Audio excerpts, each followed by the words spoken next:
sa Robinsons. Amen? Salamat sa isa na lang. Okay. We started a new series po this last week entitled Identity. Sabi mo nga identity? And when we talk about identity, nire-refer po, sinasabi po, it is pertaining or referring to our core understanding of who we are. Pero itong series po na ito is not talking about personal identity, pero ang gusto nitong talakayin o gusto po nating pag-usapan ay yung identity natin bilang isang simbahan. And knowing the identity of church is absolutely important dahil po pag hindi natin alam ang identity ng simbahan natin, hindi natin alam kung ano yung panawagan ng Diyos at gustong ipagawa ng Panginoon sa atin. Hindi natin din malalaman of how we are meant to live by it or to live by that calling. Hindi nga natin alam ng calling eh. So anong ipamumuhay natin? And hindi natin alam kung saan din tayo mag-stand pag hindi natin alam to. So kabaligtaran lang yan, kung alam natin yan, definitely malinaw sa atin ang calling natin, malinaw sa atin kung ano ang gagawin natin at paano natin iuhubog, i-develop, i-hone ang lahat ng mga activities gagawin natin according to that calling. And of course, alam natin kung anong tinatayuan natin. Our identity as church is not just a label. Actually, foundation po ito para sa atin. Sineshape po nito tayo kung paano tayo namumuhay, kung paano tayo nakikipag-communicate, and at the same time, paano tayo nag-minister, nagre-respond sa mundong ito. Dito po sa Cornerstone, we believe that we are called to be a spirit-filled church. Amen po ba yon? We discussed last time about how to live a life of spirit-filled life. Yan po yung ating I think last April po natin yan inaral, isang buwan din po. Pero ngayon, gusto natin talagang mas lalo pang ma-deepen po yung ating knowledge at yung ating pong identity pagdating po dito in line with being a spirit-filled church because naniniwala po tayo, like what Pastor Raymond mentioned sa video, the same spirit na nag-pour out ng kanyang presensya during Pentecost is still moving until today. Amen ba? And He wants to move in us, through us. Gusto niya tayong gamitin, gusto niyang ipakita, i-unfold sa atin kung ano ang pwedeng gawin niya, kung paano niya tayo i-empower sa mga panawagan na binigay sa atin. That's why in this series, we're laying down the foundation of a spirit-empowered life. We won't shy away pagdating po sa, or unashamed, hindi lang po sa pag-share ng gospel, pero when we say we are spirit-filled church, definitely it's all about the work of the Holy Spirit. Kaya nga minsan, pagka merong pong mga Kristiyano na pinag-uusapan ang spiritual gifts o kaya manifestation of the Spirit, medyo alam mo yun, parang tumatahimik tayo o kaya nawawala yung pagkabibo natin. Maybe because meron po tayong mga bagay na mali ang iniisip natin o baka hindi natin masyadong naiintindihan o nauunawaan ang pagdating doon po sa gift and manifestation ng Holy Spirit. Tongues, prophecy, healing, and miracles. Naku, masyado ng complicated ang mga bagay na yan. Parang mahirap arukin, mahirap intindihin, mahirap i-explain. Pero these things are not add-ons o kaya optional ang mga bagay na to. Hindi po, they are essential kung sino po tayo bilang isang simbahan at papaano tayo nagkakaroon ng ganong klase ng power na ma-accomplish ang lahat ng mga bagay na ito.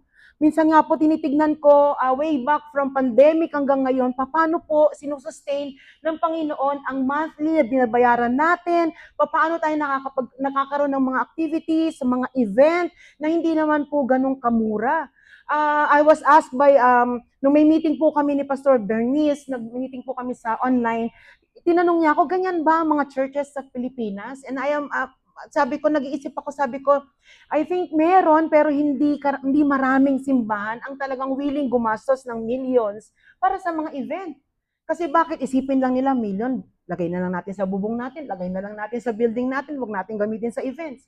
Pero tayo po, meron po, o marami po tayong mga event na ganun nangyari, not because, alam mo yun, not because we're rich, sana all.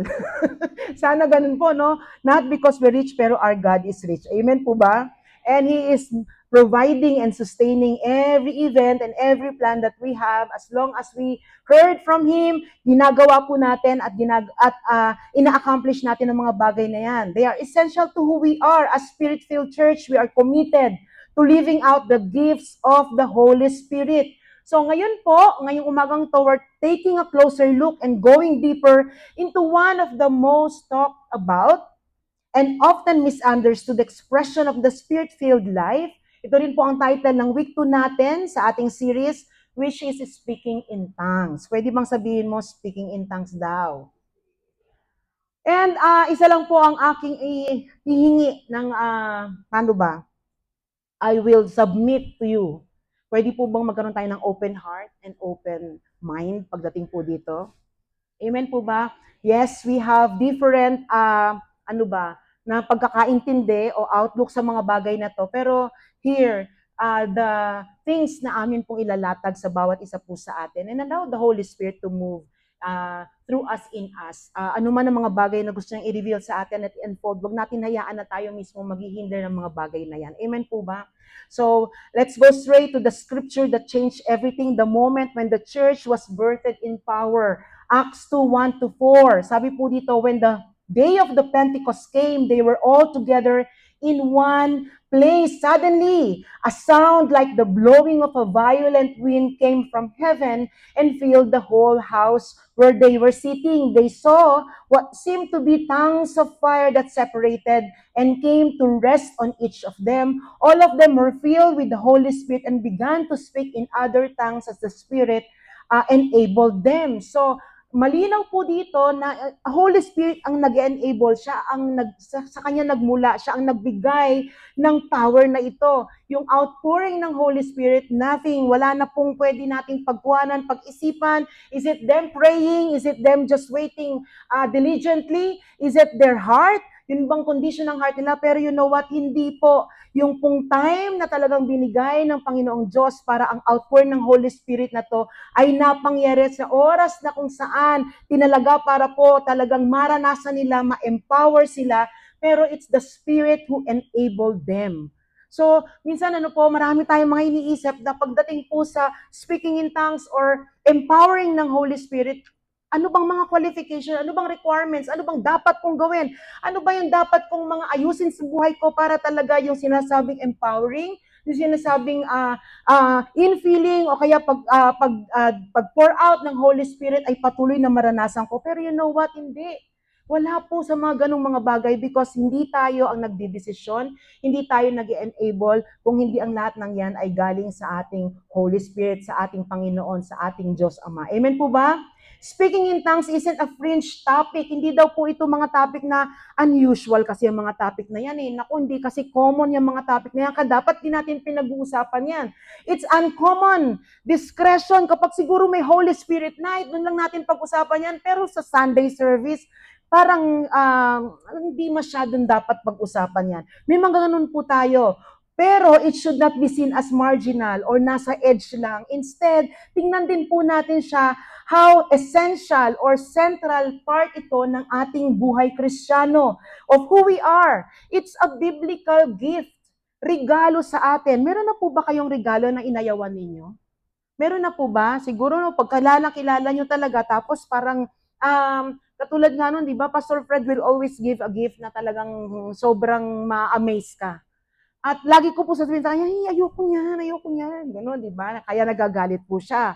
Dahil nga, minsan tingin ko, sayang na, benta mo na sa iba yan, wag mo na i-regalo sa akin yan. Turuin na, pag kasi inayawan ko po, bebenta niya po talaga yun sa iba. May mga ganon, pero you know what, di ba pag sinabing, binigyan ka ng gift, birthday mo, meron ba umaayaw?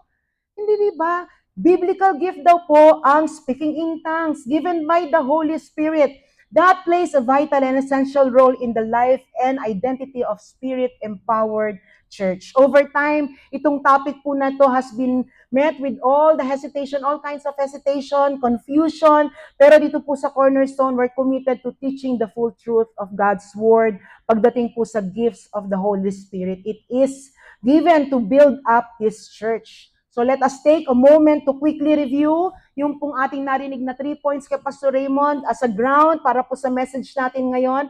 In-highlight po ni Pastor Raymond last week ang pag-discuss about Romans 1:16, si Paul po, ang binabanggit niya dito, he is not ashamed of the gospel because it is the power of God para saan po? Salvation to everyone or who believes, both Jews and Gentiles. May power ang kanyang gospel o good news. That's why unashamed siya na i-share ang mga bagay na ito. Yes, may mga pagkakataon na hihindian si Paul o kaya pagsasaran siya ng pinto o kaya baka lulubakin o kung ano ang gagawin sa kanya. Pero he is not ashamed to spread the gospel and to continue to, alam mo yun, share it, i-preach ito at patuloy na banggitin o talagang sabihin kung ano yung good news that brings salvation and that can change lives. Pastor Raymond challenged us that in applying what Paul taught us, we must also unashamed of our church. Bakit po? Kasi ang church natin, kapatid, ay patuloy nating ina-align para po talaga kung ano po ang nais ng Panginoon sa atin. We are believing na ang Panginoon ang nag-establish ng simbahan na ito, and we are believing na after 21 years, nandito pa rin, ibig sabihin, established pa rin, di ba? Meron pa rin ginagawa, may mission pa rin na ina-accomplish at meron pa rin panawagan na kinukumpleto o talagang ginagawa ang ating simbahan. And we are challenged para i-apply po itong Romans 1:6 sa tatlong bagay na kanyang sinabi, which is kanina, unang-una sabi niya po, we are unashamed of being cornerstone because we preach the full gospel. Hindi naman po word of God, pero yung full gospel na kahit hindi madali minsan yung topic, gagawin mong ituro o kaya talagang i-preach mo, definitely, because yung pag sinabi mong kabuuan, kasama po yun. At Cornerstone, we embrace the full gospel. It refers to the complete message or ministry of Christ, not just salvation of sin, na doon lang nakafocus, tapos noon, tapos na. Pero you know what? We discuss about sanctification, we discuss about divine healing, we discuss about the baptism of the Holy Spirit and the second coming of Christ. Hindi natin pinag-iwalay ang Old Testament sa New Testament. We know may continuity po ito magmula noon hanggang sa New Testament hanggang ngayon sa buhay po natin. And it's the full scope of what Jesus accomplished through His life, through His death, through His resurrection, and the outpouring of the Holy Spirit. Ini-emphasize po nito that the work of the Holy Spirit and the gifts of the Spirit are still active and essential for believers today. Hindi po, importante po na makita po natin to dahil meron pong grupo ng mga cessationists na hindi po naniniwala na hanggang ngayon ay meron pong nag-active ang gift at alive po yung pag-work ng Holy Spirit sa atin through this gifts na nabanggit ko kanina. Healing man po yan or speaking in tongues o kaya po speaking in tongues o kaya po gift of knowledge, gift of wisdom, lahat ng mga bagay na yan. Cessationism is the belief that certain spiritual gifts like speaking in tongues, prophecy, and miracles have ceased to be active in the church today. At sila ay naniniwala na binigay lang yan sa New Testament because these gifts were primarily given during first century for the purpose of establishing the early church and authenticating the New Testament, and that their necessity no longer exists. So nangyari na nung New Testament, ang mga gifts na yan, na experience na-accomplish na, so tigil na. Wala na yan sa panahon natin ngayon. Yan ang paniniwala nila. Eh, hindi po natin i-embrace ang paniniwala na yan. We are continuationism. Yan po tayo, na hanggang dati, hanggang ngayon, buhay pa rin siya, nag-e-empower pa rin ng Holy Spirit, at patuloy na kumikilos pa rin siya sa atin. Nasa atin siya, kasama natin siya, and whether we like it or not, kumikilos at nagpo-convict, nagpo-correct, nag-guide sa bawat isa po sa atin. We believe the ongoing power of the Holy Spirit, the manifestation of the spiritual gifts until today. We believe that the Holy Spirit still speaks, moves, and empowers today. It's the gospel in its fullness. Pangalawa po, sabi ni Pastor Raymond, we belong to a movement that has been shaping the way believers should be conducting themselves. Anong movement po ito? Movement is referring to Pentecostal movement. Nung time na nag-outpouring ang Holy Spirit sa Pentecost at na-receive ng mga disciples ang baptism na to ng Holy Spirit, ito yung movement na hanggang ngayon ay included tayo. Ito yung movement na hanggang ngayon pinaniniwalaan natin na pwede pa tayo hanggang ngayon i-baptize ng Holy Spirit. Makaka-receive pa rin tayo. There's power that's being given to us, offered to us, and all we have to do is to receive it.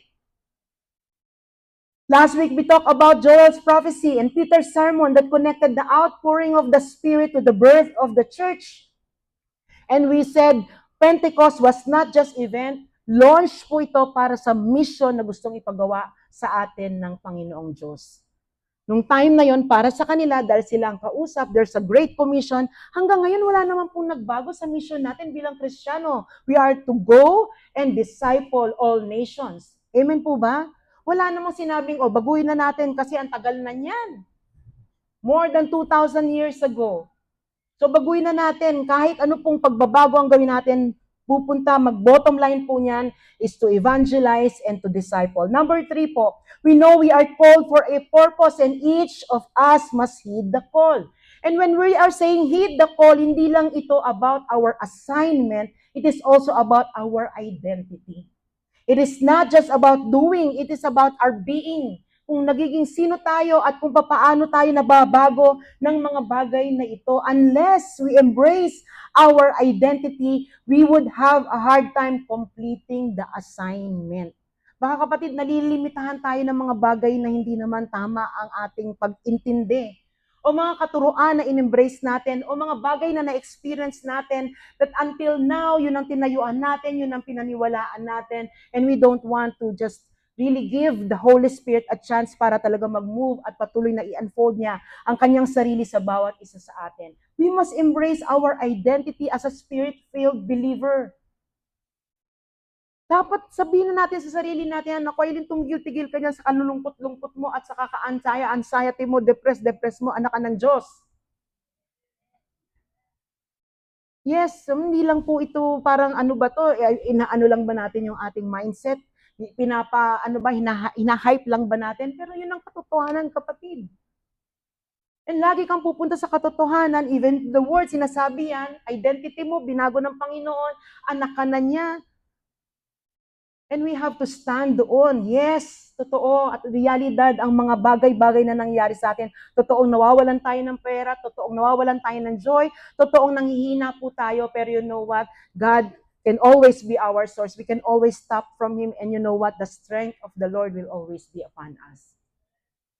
Kaya mahalaga po na maintindihan natin ito para mas maintindihan din natin yung pagkakakilanlan sa atin bilang cornerstone.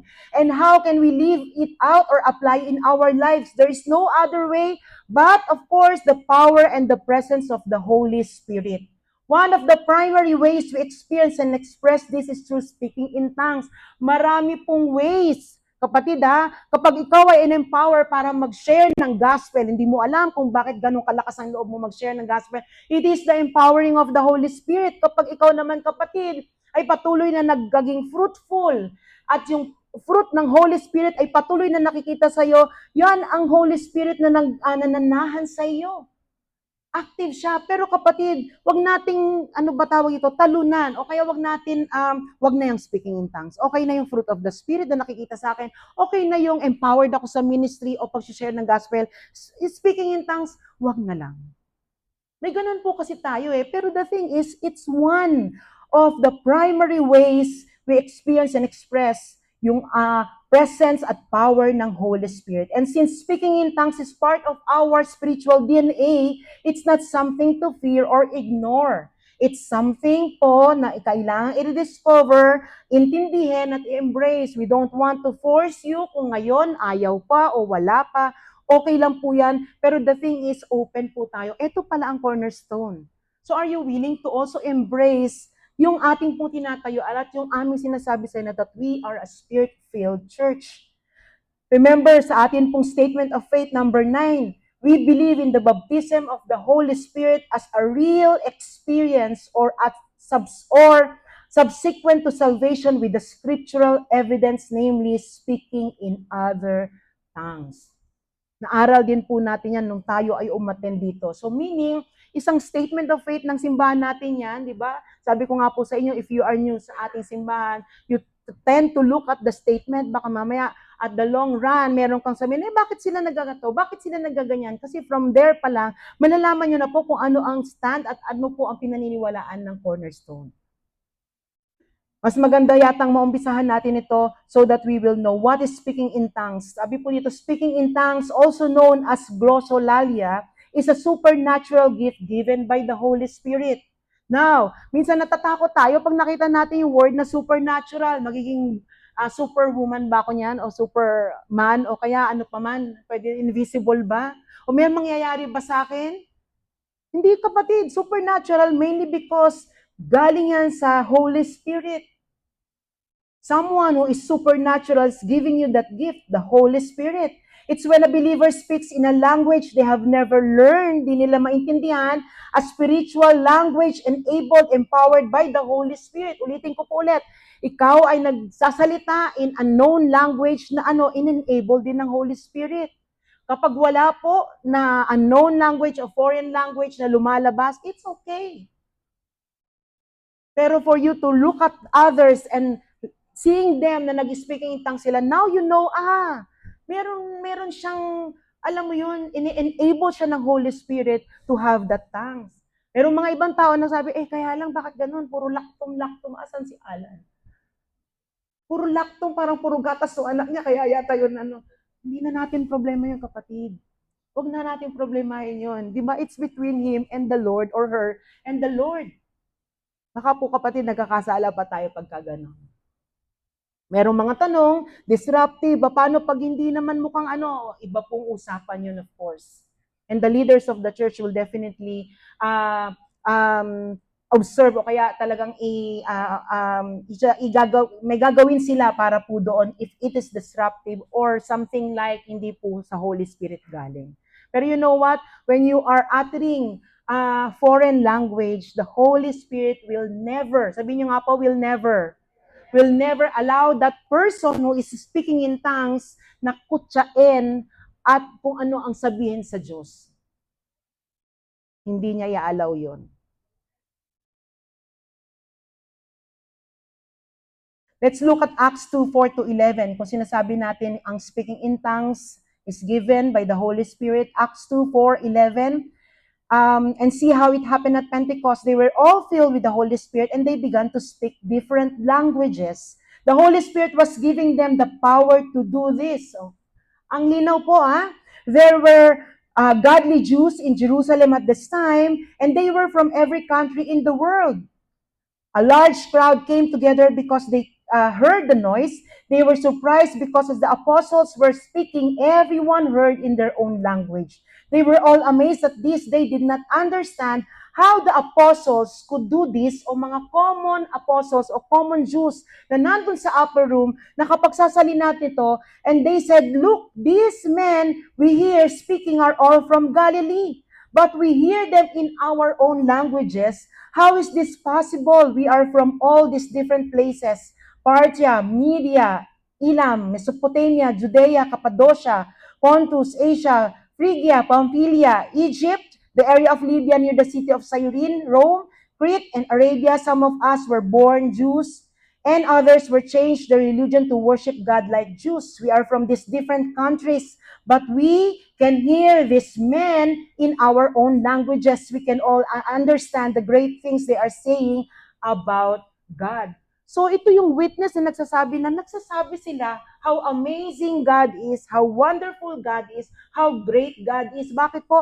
Naiintindihan nila because they are speaking in their own language na yung mga time na yun, nasa upper room, yung mga disciples, they are not actually or they cannot really actually yung language ng mga yon ay hindi nila naiintindihan at all. For them, it's a foreign language. So pwede ba yun? Na ako magsalita ako ng Chinese, Mandarin, o kung ano man po, waray, hindi ako marunong ng waray, if the Spirit enabled me. So during this time, sa upper room, ganun po ang nangyari. They were enabled by the Holy Spirit to speak their language, yung mga nakakarinig. That's why they testify. They are worshiping and praising God. Nakakatuwa po, sabi ko, kung walang nakakaintindi, baka talagang nagtaka lang yung mga tao kung ano nangyayari doon. Baka nagkakagulo, baka mga lasing, baka kung ano-ano sinasabi. Pero you know what? God allowed it para naiintindihan nila and they will testify that they are declaring the wonderful works of God. Amen po ba? So what exactly are we saying when we speak in tongues? Number one, we are speaking to God, not people.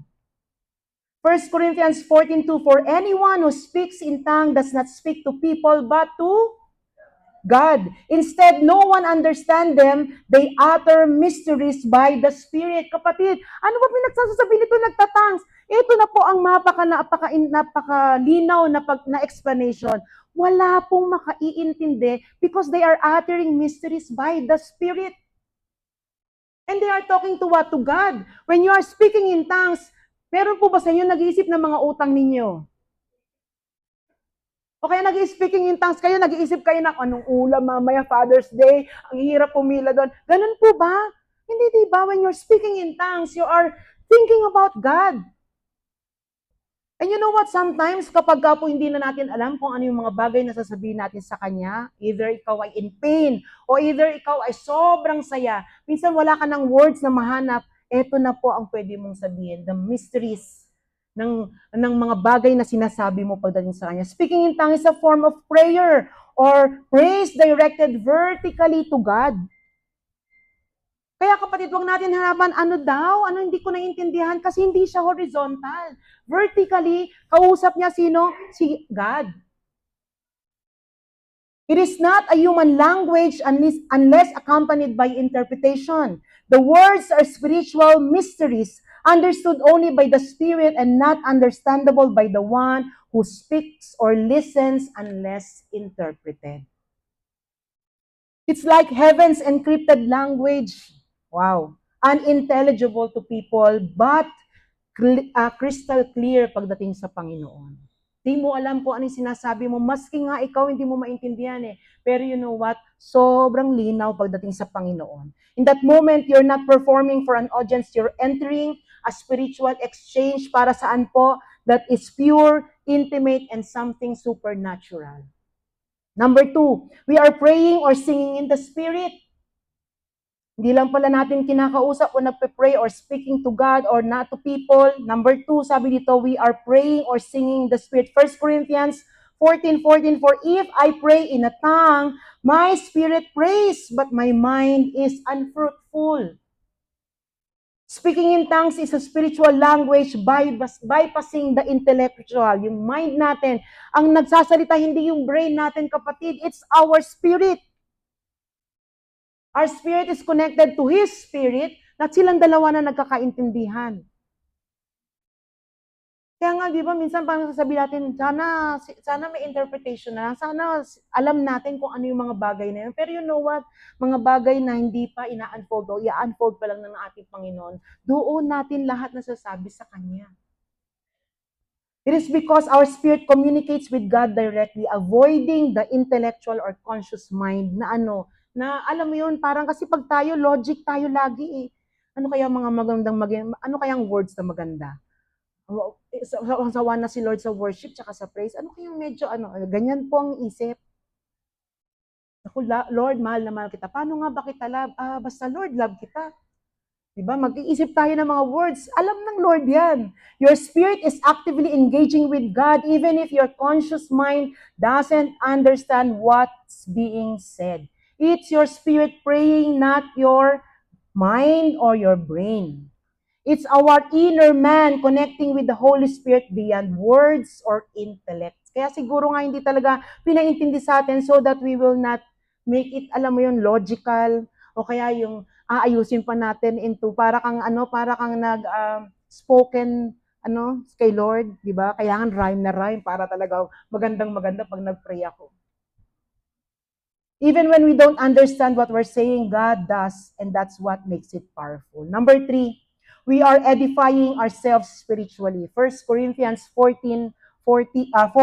Anyone who speaks in a tongue edifies themselves.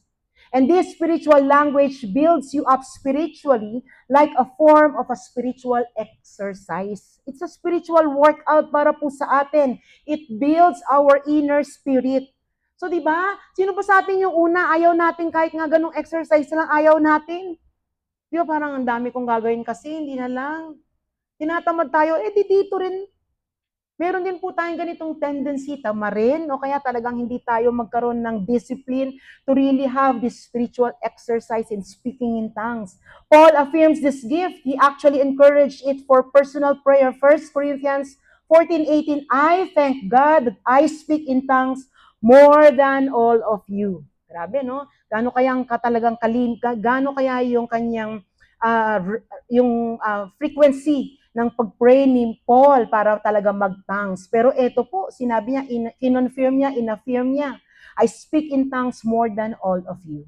It's a powerful way to grow closer to God and strengthen your spiritual foundation. Number 4 po, we might be giving thanks or praising God well. 1 Corinthians 14:17, you are giving thanks well enough, but no one else is edified. Kasi bakit? Hindi nga naiintindihan ng ibang tao. Pero you are the one praising, worshiping, and anumang topic yung dinidiscuss mo sa Panginoon, anuman yung iniiyak mo, you know what? Alam na alam ng Panginoon yan. Speaking in tongues can be a powerful form of worship and thanksgiving, even if those around don't understand the words. Paul acknowledged it can be effective worship even if others around don't understand. Pasensya na po, masyadong mabilis yung ating And it can enrich our personal and corporate worship. 77 po ang slides natin, kaya napakabilis ko po. Sabi ko, baka tapos tayo 6 o'clock. Okay lang po ba? Hindi po, joke lang po. Now, let us look at this. This is a contentious issues of speaking in tongues. Ito po yung malimit na disagreement, malimit na point of argument, o kaya po controversy after po ng 4 na bagay na sinabi natin at kung ano talaga yung speaking in tongues na pwede na according to what the Bible is saying. Sabi po dito, issue of speaking in tongues, we need interpretation in public setting. So yan lagi ang dinidemand ng mga tao. Yan lagi yung hinahanap natin. It's because it's in the Bible. 1 Corinthians 14:27, if anyone speaks in a tongue, two or at the most 3 should speak one at a time. And someone must interpret. Dito po, ang context po ng 1 Corinthians 14:27, it's Paul giving instruction, clear instruction para sa Church of Corinth. Dahil bakit po, during that time, masyado na po silang nagkakagulo. Masyado na po talagang hindi yung in order at yung spirit gift of the spirit, kung prophecy man po yan o speaking in tongues man po yan o kung healing miracles man po yan, hindi na siya maganda, hindi na siya maganda. Ang nangyari na po, payabangan na ng mga gifts. Payabangan na ako nga may ganito wala ka sa lola ko. Yung mga ganun talaga maririnig mo sa kanila during that time. At the same time, magulo na po. Ang disruptive na. Ito yung sinasabi natin. And his instruction is about orderly worship, especially regarding the use of spiritual gifts like speaking in tongues. Kaya nga sabi niya dito, when if anyone speaks in a tongue, 2 or at the most 3 should speak one at a time. Grabe, no, pwede mo sabihin, Holy Spirit, wag muna ito magsasalita. Ito muna para order tayo. Ganun po, kasi bakit ang gulo-gulo na? And sabi ko, when tongues are spoken publicly, they should be done in an orderly way. Only few people at a time, each taking turns.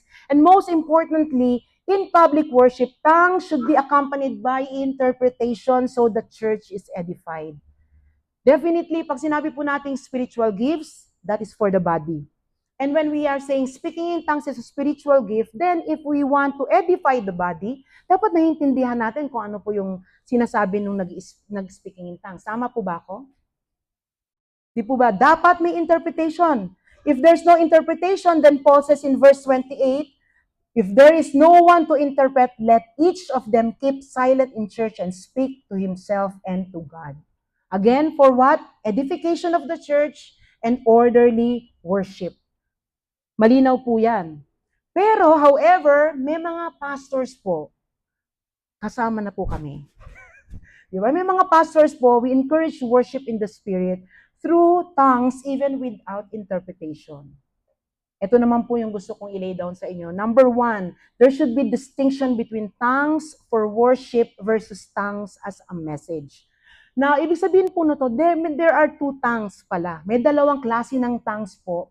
And these two types of tongue in scripture, unang-una is tongues as spirit or as personal prayer or worship, and that is towards God. That is vertically para sa Diyos, sa Kanya. Siya ang kausap mo, siya ang sinasamba mo, siya ang kayong dalawa, spirit to spirit. And it's called also prayer tongues. 1 Corinthians 14:2, anyone who speaks in a tongue does not speak to people but to God. They utter mysteries by the Spirit. This kind of tongue is God-directed. Worship man po yan, personal prayer man po yan, praise or thanksgiving, yun po ang nangyayari dito sa unang tongues or types of tongue. Then, it doesn't require interpretation because it is not meant as a message to the congregation. Okay po ba? Wag po kayong parang nalilito na po kayo. Alam ko pong nagugutom na kayo, pero konti na lang po to. And it edifies the one who speaks in tongues. Siya ang na-edify, walang interpretation. Definitely, nag-communicate sila, na-empower siya. Okay po ba yun? Prayer tongues. May pangalawa po na klase ng tongues, which is what we call as a prophetic message or to the church. Prophetic tongues ang tawag naman po dito. 1 Corinthians, sa binasa natin kanina, 27-28, this kind must be interpreted or the speaker should be silent. It is directed to the body, like a message in prophecy, must be interpreted to be understandable, and it is intended to edify the body. Okay po ba yon? I remember yung kung pinanggalingan ko simbahan sa bayan, merong ganito yung pastor po namin. Magsasabi po siya ng, is there any message through tongues or the speaking in tongues?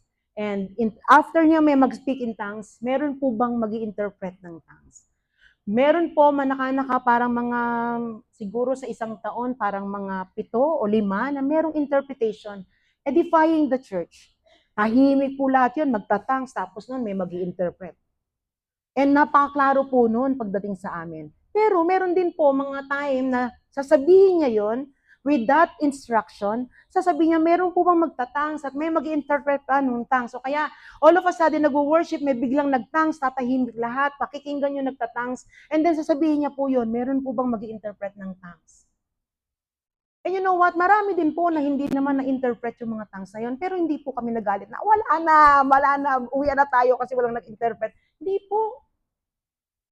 Naintindihan niyo po ba? Dalawa pong bagay ang tongues. It may be a prayer tongues or prophetic tongues.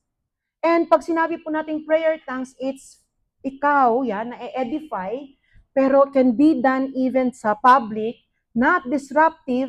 Hindi po tayo, ibig sabihin po ba nito, pag sinabing silent na lang, tumahimik na lang tayo, at hayaan mo na maging private ka, sa private mo na lang gawin yan. Hindi po tayo inaano nun, hindi po tayo nililimit, hindi po natin nililimit ang Holy Spirit.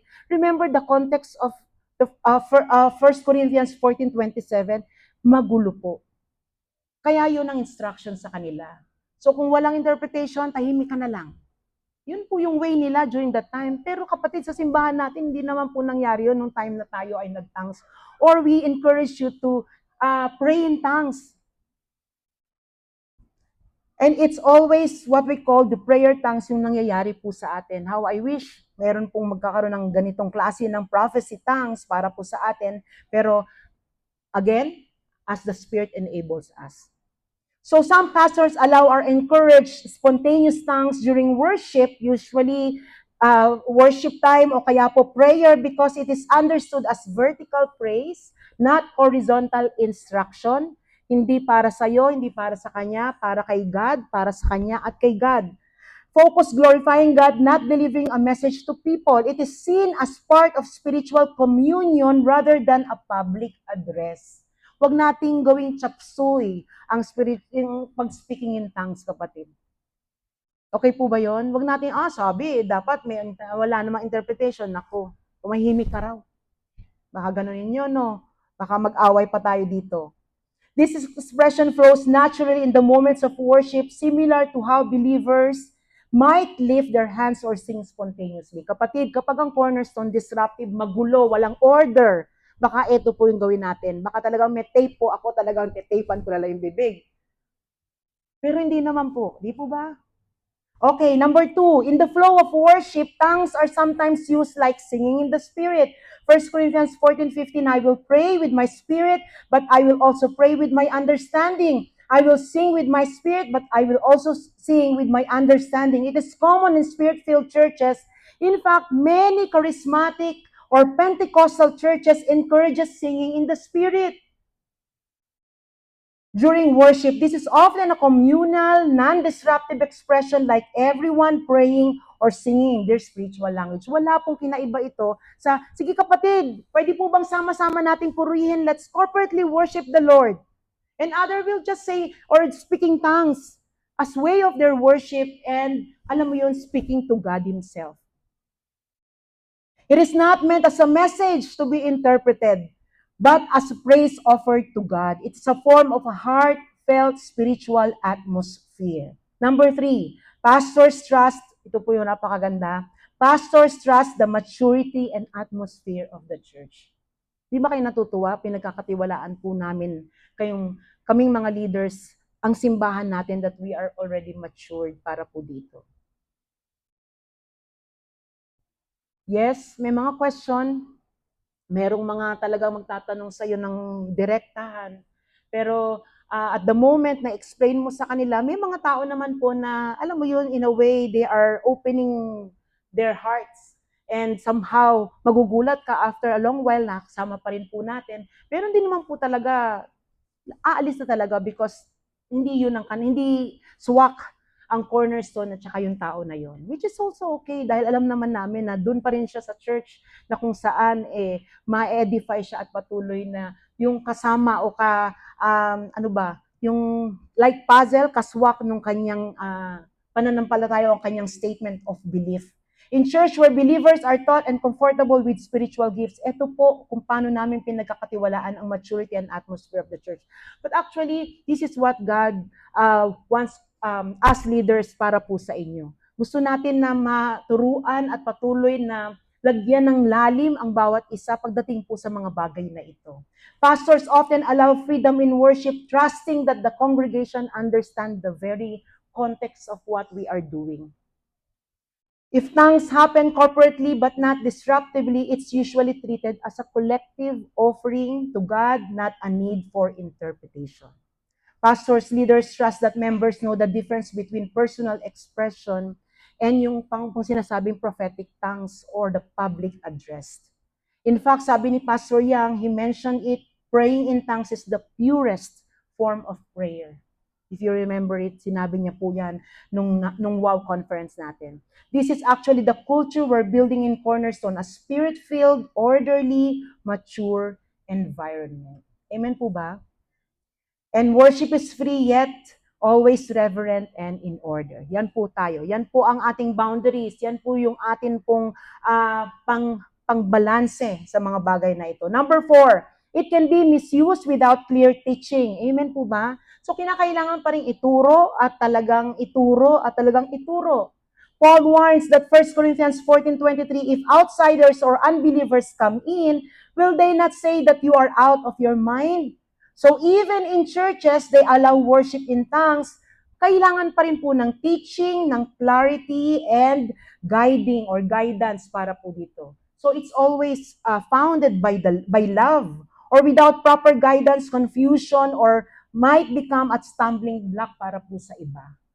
Baka pagka tinanong ka, kapatid, tinanong ang si life leader, bakit ba tayo nag-speaking in tongues? Hindi ko nga alam pero nakikisama lang ako din sa kanila. Yan po, di po ba, confusion ang dala po niyan. That's why at any moment, ready rin po tayo na hindi lang po yung mga nagtuturo ang may alam nito, pero definitely tayo, aralin natin, i-rediscover natin bakit ito yun. At tingnan natin, totoo ba? Tingnan natin sa Word. If we're saying nagtuturo tayo ng full gospel, nasa Bible siya mga kapatid. Tingnan po natin, aralin natin. Pagka may confusion, you can always come and we can always discuss it to you. Si Pastor Raymond na lang po ang lapitan niya. Joke lang po. Walang tumawa. Joke lang po yun. Lapitan niyo si Tang. Joke lang. Tongues should not dominate or distract from what God is doing in the whole service. Clear teaching helps maintain order and ensure tongues are used to build up the church, hindi po division or distraction. Amen po ba? As I end, let me tell you a story, si Jackie Pullinger and the power of the speaking in tongues. Jackie Pullinger was a young British missionary who at just 22 years old obeyed God's call. Ang panawagan niya po, pumunta sa Hong Kong in the 1960s na walang kahit na anong suitcase. At sabi nga parang isang, yung ticket daw niya, isa lang way. Yun lang, wala nang pabalik. So, kung lalakad din siya sa tubig katulad ni Peter, yun po. So, nothing but a suitcase. Ibig sabihin, kahit yung suitcase niya, walang-walang laman. The Spirit's leading, yung sa kanya is maging missionary sa Hong Kong. This was 1960. She ended up in an infamous walled city, a lawless, drug-infested slum where she ministered to gang members, drug addicts, and the broken. For the first year of her ministry, she saw very little fruit. Kasi lahat ng mga gawin niya, pag magbigay siya ng tract, sasabihin sa kanya, library, mag-aaral ako, ano to, libro? Ano to, ano ba yung offer mo? Pag-aaralin mo pa ako, ano ba yun? Ganon. So, maraming yung mga tao, remember drug addicts, gang members, and broken ang kanya pong inaabot dito sa Walled City. Infamous. She saw very little fruit. People remained bound in addiction, and her heart broke for the hopelessness around her. And during that time, after 1 year ng kanyang ministry, a newly arrived American missionary couple, Rick and Jean Whelans, ay pumunta rin sa Hong Kong. Ang gagawin nila, mag-hold sila ng prayer meeting. Mag-hold po sila ng prayer meeting at para po kay Jackie, sabi niya, ang lalakas ng loob ng mga to. Kailangan tignan muna nila yung culture bago sila mag-prayer meeting agad. Ganyan po sila kasi nga lagi pumupunta rin ng prayer meeting si Jackie. She was skeptical and even annoyed talking about prayer meeting. Ayaw niya. Pero you know what? Dumating yung time, sabi sa kanya, pumunta ka na kasi it's something charismatic. So yung word na charismatic po, it gives that curiosity kay Jackie. So umatin po siya because of that. A new term para kay Jackie at that time, indicating about spiritual gifts and of course, prophecy. Ito po yun. At the meeting, Jean Whelans asked Jackie bluntly, do you pray in tongues? Yun po ang sinabi sa kanya. Kaya minsan mag-ingat-ingat tayo sa mga speakers, di po ba? Natatawa po ako kasi si Reverend Suzette po, hindi po ako tinantanan talaga nung last day. At hindi pa po siya tapos, kinuha niya yung number ko, tatawagan daw ako. Ito po yung prayer ko, sabi ko, Holy Spirit, ikaw na lang magsabi sa akin, huwag na si Reverend Suzette. Yun po talaga yung prayer ko. Hindi pa po siya tumatawag hanggang ngayon, pero nagpaalam po siya kay Pastor Daphne. Tatakot po ako kay kay Reverend Suzette. Sobra talagang pag tinignan ka, parang buto mo tinitingnan. So ito yung sinabi sa kanya, Jean Whelans asked Jackie bluntly, do you pray in tongues? Jackie answered, and it was a relief on her part to finally share the truth. Well, no. Actually, I haven't found it that useful. I don't get anything out of it, so I've stopped. Yan po yung sagot niya. Tinigil ko na, wala naman pakinaba. Parang wala naman nangyayari. Pag nag-speaking tongues ako, tinigil ko na. Jean, unshaken by Jackie's honesty, firmly replied, that's very rude of you. It's not a gift of emotion, it's a gift of the Spirit. Meron bang katulad ni Jackie? Kailangan uminit muna yung kamay natin, yung mga kung ano, kailangan may maramdaman muna tayong wind. Kailangan talagang alam na alam ko, sigurado ko na si Holy Spirit yan bago talaga ako mag-speaking in tongues. It's not a gift of emotion, it's a gift of spirit. You shouldn't despise these gifts God has given you.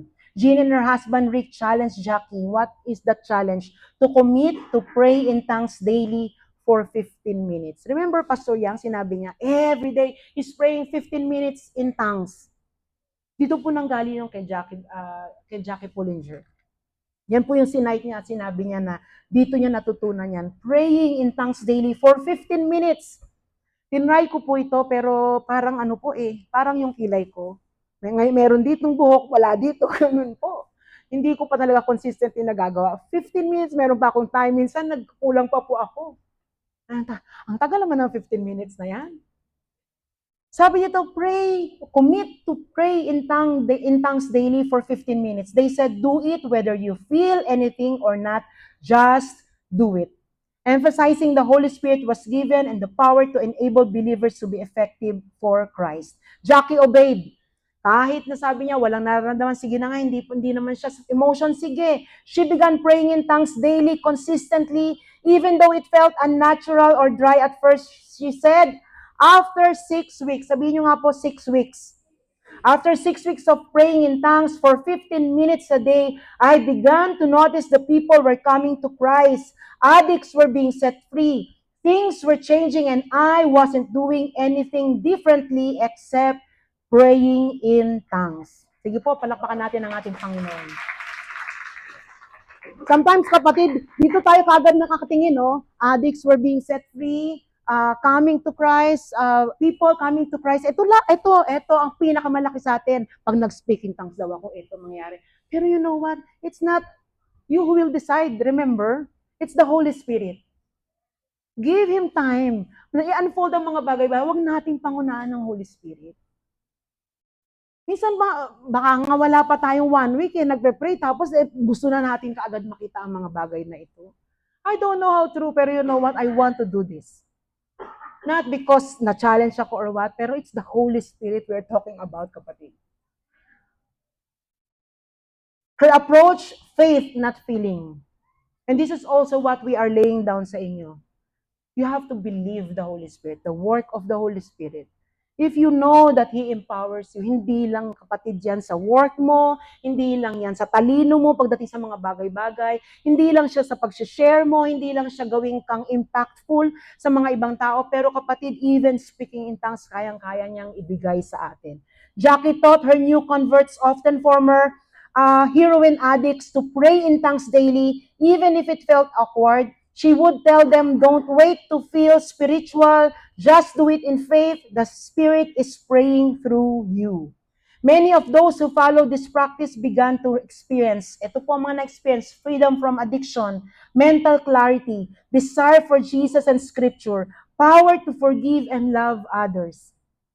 We're praying for revival, kapatid, since this January. And nakatingin tayo lagi sa anong kakayanan ko. Anong pwede kong gawin para talaga maabot yung mga bagay nito? Gumawa kaya ako ng mga bagay na aabutin yung mga drug addict para naman kahit papano ang cornerstone effective o kaya relevant doon sa mga ways na yun. Pero you know what? Wala pala doon. Man-made, hindi yan enough. It's always the Holy Spirit. It's the work of the Holy Spirit. Maraming mga beses, di ba sabi natin, do not quench the Holy Spirit, pero we are quenching the Holy Spirit. Tayo mismo nagpapatay ng apoy na gusto ibigay ng Holy Spirit sa bawat isa sa atin. From then on, her ministry exploded. Drug addicts were delivered, triad gangs members were saved, churches were planted, and all because Jackie leaned into the power of the Holy Spirit, especially through the gift of tongues. As we close, kapatid, I want to tell, yung entire ministry po ni Jackie Pullinger, it shifted. Bakit po? Because she's a woman simply encouraged to pray in tongues daily.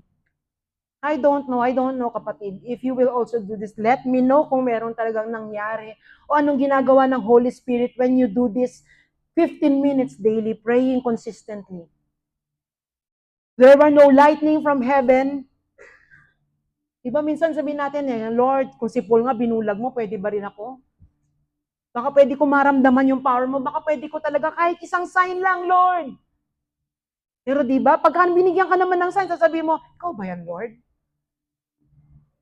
Baka sabihin ni Lord, nalilito na rin ako sa'yo, anak. Walang lightning from heaven, no dramatic sign, just simple obedience. And from there, God poured out supernatural power. If you desire the benefits of speaking in tongues, look at this. Discipline yourself. Learn about it. In prayer, desire. I-desire mo, kapatid, yung speaking in tongues. O kung hindi man, sasabihin man sa'yo ng Holy Spirit, then so be it. Pero kapatid, I believe na habang ginisik natin ang Panginoon, hindi niya tayo i-fail eh.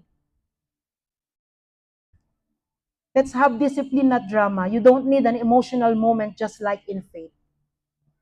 Number 2, commit to consistency. 15 minutes a day in tongues can transform your spiritual life. And lastly, watch the fruit. Like Jackie, expect long-term transformation in yourself and those you minister to. Sabi po dito, one encounter, one habit, one habit, a lifetime of impact. Let's not miss what the Spirit wants to do in us and through us. Amen po ba? Wala na tayong time para po bigyan ng time ang Holy Spirit. Pero you know what? We are inviting you sa ating altar night. We have dedicate a time para po talaga magkaroon tayo ng ganitong klase po ng baptism of the Holy Spirit. If you want to come, please do so. And if not, you study on your own and allow the Holy Spirit to move in you and through you. Simpleng mga bagay, pero let's try it. What if the same challenge is being given to you today? Will you say yes? Will you pray in the Spirit daily? If hindi pa, then just seek. Huwag mo madali ng Holy Spirit. May time ang Panginoon, ang banal na Espiritu sa atin. Even when you don't feel like it, pray in tongues. And trust the Lord na ikaw ay binibuild niya, ini-strengthen niya. Allow the Holy Spirit to move in each one of us. Pwede po bang tayo tumayo and let's sing this song para sa Holy Spirit, para sa ating Panginoon. Thank you, Jesus. Thank you, Lord God.